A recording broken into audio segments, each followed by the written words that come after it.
What's up guys, Verdugo29 back with you again, this time for another Pokemon X and Y Wi-Fi battle. So today we've got a battle here against Alex.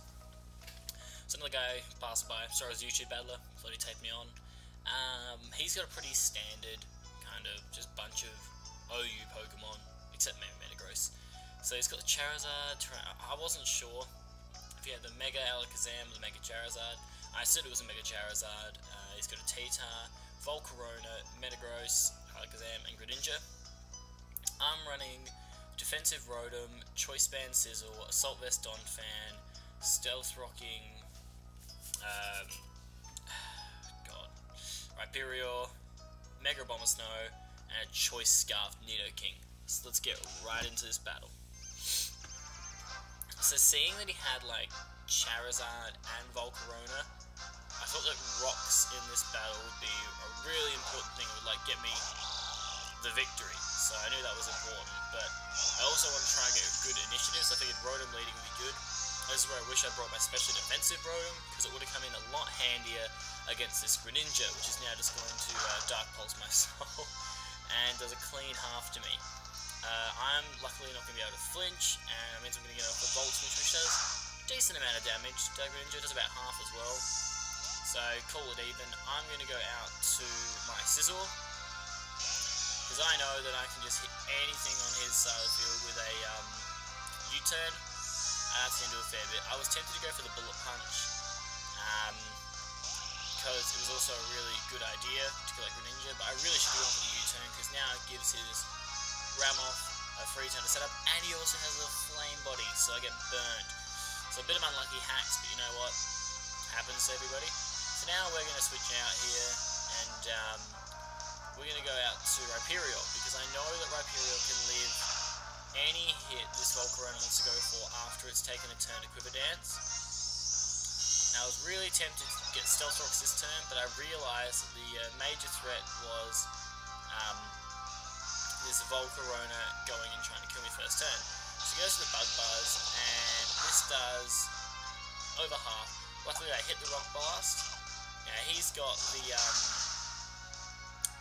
Chargy Berry, but Rock Blast is a multiple type move, so the second hit is going to be enough to kill the Volcarona. So really happy that the Volcarona's out of here. It means I only have to worry about the Charizard when it comes to like fire pressure, I suppose. But Rhyperior can handle Charizard pretty well, so he's going to get back out to his Greninja. And I know that I can't do this. I really want Rocks up, but I'm not going to risk losing my Rhyperior to a Scald, so I'm going to go back into my Sizzle, because it's basically weak as shit now, so I don't really need it. He's going to go for the Surf, and I got special defense EV, so this shouldn't do too much, and I'm able to eat it up relatively well for a Life Orb, probably max special attack. Greninja there. He's now going to get the hell out of there and go into his Metagross. And I was surprised as hell by this. I misplay again and go for a Bullet Punch. If I'd gone for the U-turn, then I would have done shitloads. I'm locked into this thing, and I realise at the amount of health that I'm at, I might as well just go for a Bullet Punch again. No point switching out. Now this Metagross gets cheeky on me. He goes straight for the Rock Polish, which was a real surprise to me. I didn't think he'd have it. So this kind of scares me a little bit, thinking he's like a max HP, max attack, but he's got the speed on the Rock Polish, so I was a bit worried. But I do have the Choice Scarf Nidoking. I go into Rhyperior thinking that I can take a hit, and really I brought Rhyperior in just to try and set up rocks. But unfortunately, Rhyperior doesn't have enough strength to take the hit, even though that was just a normal hit thanks to Solid Rock. Rhyperior wasn't able to eat it up as well as I was hoping, so now I'm going to have to go back into Nidoking.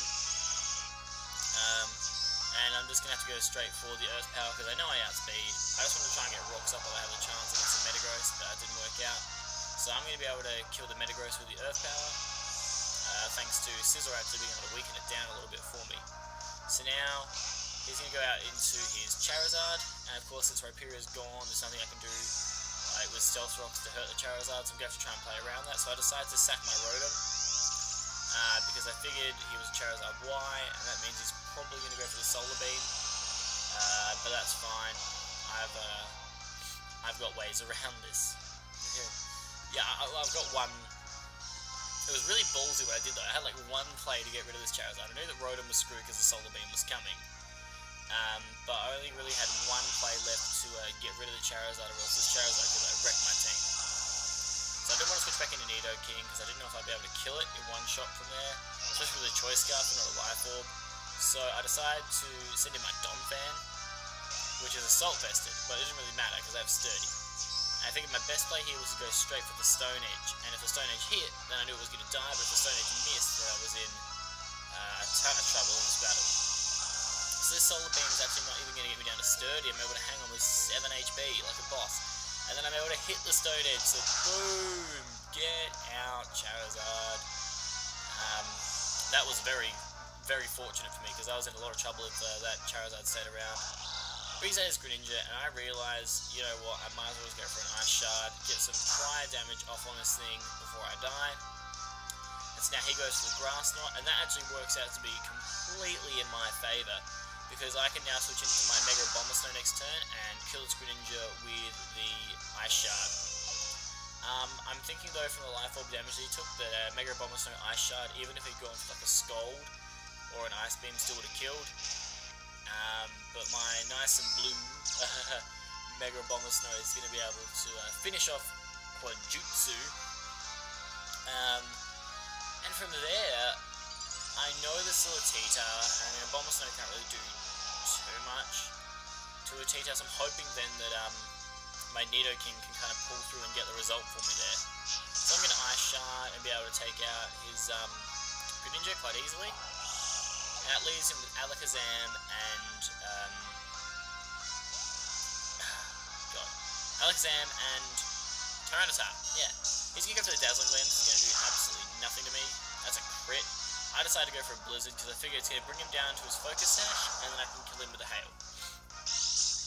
And exactly what I thought would happen, happened. And so now he's going to die to Hail.